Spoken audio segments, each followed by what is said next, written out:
तब्बल 60 वर्षानंतर भारताचा ऊस नियंत्रण कायदा आता बदलतोय.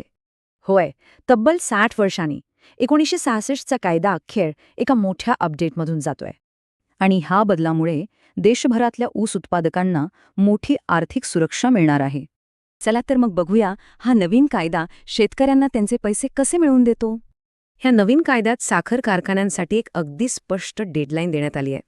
फक्त 14 दिवसांत कारखान्यांना शेतकऱ्यांची FRP द्यावीच लागेल. आणि समजा पेमेंट उशिरा झालं तर पहिल्यांदाच यावर मोठा आर्थिक दंड लावलाय. थकलेल्या रकमेवर तब्बल 15% वार्षिक दराने व्याज लागेल. शेतकऱ्यांसाठी ही खरंच खूप दिलासादायक गोष्ट आहे. यामुळे त्यांना आर्थिक स्थैर्य मिळेल.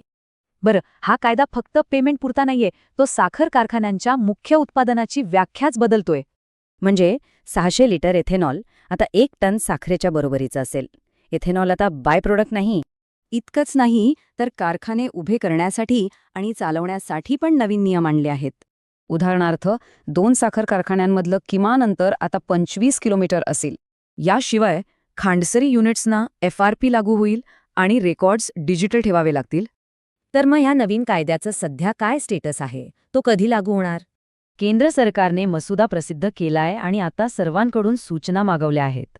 तर 60 वर्षांच्या प्रतीक्षेनंतर हा कायदा ऊस उत्पादकांना खरोखरच आर्थिक सुरक्षा देईल का?